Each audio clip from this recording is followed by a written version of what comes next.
আসসালামু আলাইকুম ওরহমতুল্লাহি ওবরকাতুহ। ইলমের খোঁজের আজকের ভিডিওতে আপনাদের স্বাগতম। বন্ধুরা, বার্সিসার ঘটনাটি অনেকেই জানেন, আবার অনেকের কাছেই অজানা। এই ঘটনায় আমাদের জন্য অনেক মূল্যবান শিক্ষা রয়েছে। আসুন শুরু করা যাক। বার্সিসা ছিলেন বনি ইসরায়েলের একজন অত্যন্ত আমলদার আলেম। কথিত আছে, বনি ইসরায়েলিরা ঠিক যেই মুহূর্তে পাপের সাগরে হাবুডুবু খাচ্ছিল, ঠিক সেই মুহূর্তে বিশাল একটি জনপদে বার্সিসাই ছিলেন একমাত্র ব্যক্তি, যিনি ছিলেন আল্লাহর ইবাদতে সদা মশগুল। আরও জানা যায়, তিনি তার প্রার্থনা গৃহে একটানা ৭০ বছর যাবৎ ইবাদত করেছিলেন। একবার বনি ইসরায়েলের ৩ জন যুবক জিহাদে যাওয়ার জন্য মনস্থির করল। সেই ৩ জন যুবকের রয়েছে ছোট যুবতী এক বোন। তারা জিহাদে চলে গেলে পাপ পঙ্কিলময় এই সময়ে তাদের বোনকে কে দেখে রাখবে, এই চিন্তায় পড়ে গেল ৩ ভাই। তারা ভাবতে লাগলো কি করা যায়। বনি ইসরায়েলের লোকেরা তখন তাদের বলল, ওহে যুবকেরা, পাপাচারে এই অস্থির সময়ে তোমাদের বোনকে দেখে রাখার মতো, হেফাজতে রাখার মতো বনি ইসরায়েল সমাজে আর কেউ অবশিষ্ট নেই। তবে তোমরা বার্সিসার কাছে তোমাদের বোনকে রেখে যেতে পারো। আমরা তাকে পাপ থেকে মুক্ত, অন্যায় থেকে দূরে এবং আমাদের মধ্যে সর্বোচ্চ তাকওয়াবান ও পরেজগার হিসেবে জানি। ৩ ভাই এরকম একজন আল্লাহওয়ালা লোকের সন্ধান পেয়ে খুব খুশি এবং চিন্তামুক্ত হলো। তারা বার্সিসার কাছে এলো এবং ওনার কাছে তাদের বোনকে হেফাজতে রাখার আবেদন জানালো। এরকম একজন গায়রে মারহামের দায়িত্ব নেওয়ার কথা শুনে ভয়ে কেঁপে উঠল বার্সিসা। বললেন, চুপ করো, আমি পারবো না এই দায়িত্ব নিতে। আল্লাহর ওয়াস্তে চলে যাও তোমরা। ৩ ভাই মনক্ষুণ্ণ হয়ে চলে যাচ্ছিল। ঠিক সেই মুহূর্তে শয়তান বার্সিসার কাছে এলো। এখানে শয়তান আসা মানে অবচেতন মনে শয়তানের কুমন্ত্রণা, এবং বলল, ওহে বার্সিসা, কি করলে তুমি? এই সরল মহৎ ভাইগুলোর আবদার ফিরিয়ে দিলে? তুমি কি মনে করেছ তারা জিহাদে গেলে তাদের বোন নিরাপদে থাকবে? কেউ তার সম্ভ্রমহানি করবে না। তাদের বোন কি তোমার কাছেই নিরাপদে থাকতো না? বার্সিসা ভাবল, আরে তাই তো, সময়টা তো খুব কঠিন। তাদের বোন তো অন্য কোথাও লাঞ্ছিতও হতে পারে। তার চেয়ে আমি তো তার সম্ভ্রম রক্ষা করার দায়িত্বটা নিতে পারি। বার্সিসা ৩ ভাইকে ডাক দিল, বলল, ঠিক আছে, তোমাদের বোনকে আমার কাছে রেখে যেতে পারো, তবে শর্ত, সে আমার সাথে প্রার্থনা গৃহে থাকতে পারবে না। দূরে আমার একটি কুঁড়ে ঘর আছে, সেখানেই তাকে থাকতে হবে। ভাইগুলো রাজি হলো। তাদের বোনকে বার্সিসার কাছে রেখে গেল। বার্সিসা রোজ তার প্রার্থনা গৃহের সামনে মেয়েটির জন্য খাবার রেখে দরজা বন্ধ করে দিত। বার্সিসা ভিতরে ঢুকলে মেয়েটি চুপি চুপি এসে খাবার নিয়ে যেত। এভাবেই চলতে লাগলো। একদিন শয়তান আবার আসলো বার্সিসার কাছে। এসে বলল, ওহে বার্সিসা, তুমি মেয়েটির জন্য তোমার ঘরের সামনে খাবার রেখে ঢুকে পড়ো। এরপর মেয়েটি তার ঘর থেকে বের হয়ে তোমার ঘর অবধি এসে সেই খাবার নিয়ে যায়। কিন্তু তুমি জানো কি, তোমার ঘর অবধি আসার সময় মেয়েটাকে কত পরপুরুষ দেখে? এটা কি ঠিক? তুমি তো চাইলে মেয়েটির ঘর পর্যন্ত খাবারগুলো দিয়ে আসতে পারো। বার্সিসা ভাবল, আরে তাই তো, আমার ঘর অবধি আসা পর্যন্ত মেয়েটাকে তো অনেক পরপুরুষই দেখে ফেলে। এরপর দিন থেকে বার্সিসা নিজের ঘরের সামনে না রেখে মেয়েটার ঘরের দরজায় খাবার রেখে আসতো। এভাবে কিছুদিন যাওয়ার পর শয়তান আবার এলো। বলল, বার্সিসা, ভারী আজব লোক তো তুমি।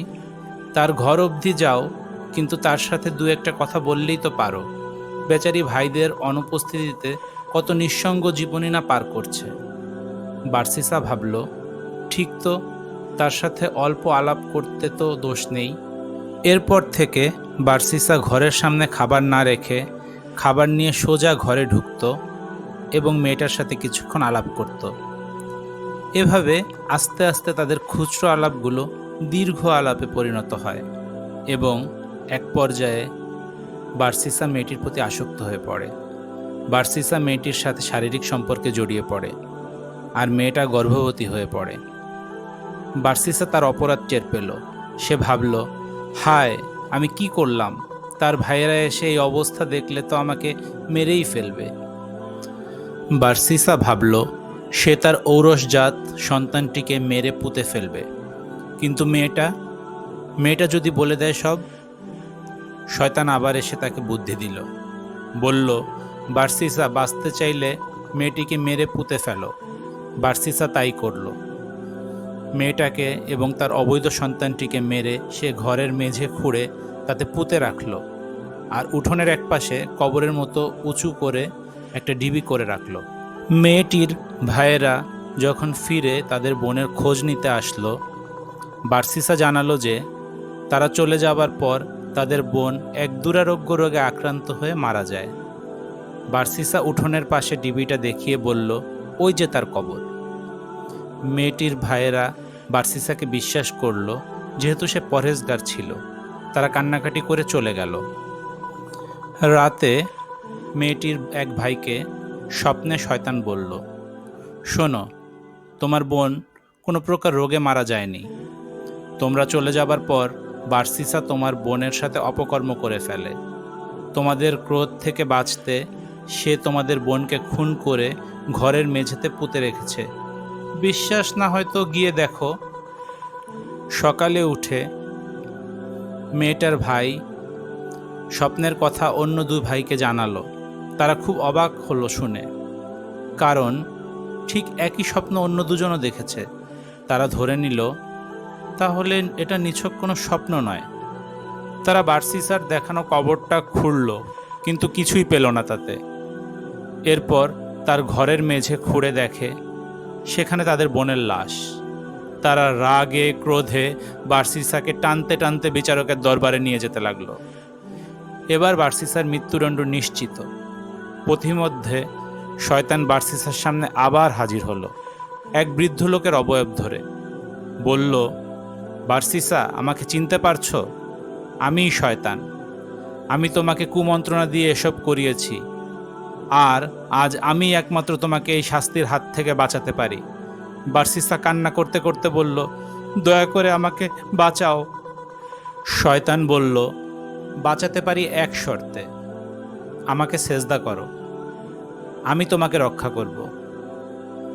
তো বাঁচার জন্য মরিয়া হয়ে বার্সিসা শয়তানকে সিজদা করল এবং কাফের হয়ে গেল। সিজদা করার সাথে সাথে শয়তান তাকে বলল, আমি এখন তোমার থেকে মুক্ত। আমি আল্লাহকে ভয় করি, যিনি বিশ্বজগতের প্রতিপালক। এই বলে শয়তান সেখান থেকে পালালো এবং বার্সিসার শিরচ্ছেদ করা হলো। আল্লাহ সুবহানাহু ওয়া তাআলা বলেন, كمثل الشيطان إذ قال للإنسان اكفر فلما كفر قال إني بريء منك إني أخاف الله رب العالمين। তাদের দৃষ্টান্ত শয়তান, যে মানুষকে বলে কুফরি করো। অতঃপর যখন সে কুফরি করে তখন শয়তান বলে, আমি তোমার থেকে মুক্ত, আমি বিশ্বজগতের প্রতিপালক আল্লাহকে ভয় করি। সূরা হাশর আয়াত নং 16। এই ঘটনা থেকে শিক্ষা, শয়তান কখনোই আপনাকে সরাসরি এসে শিরক করতে বলবে না। সে সবসময় আপনাকে ভালো ভালো কারণ দেখিয়ে ধোকায় ফেলবে এবং শয়তান আমাদের যে কারো চাইতেই বেশি ধৈর্যশীল, তাই সে বারবার ফিরে আসবে।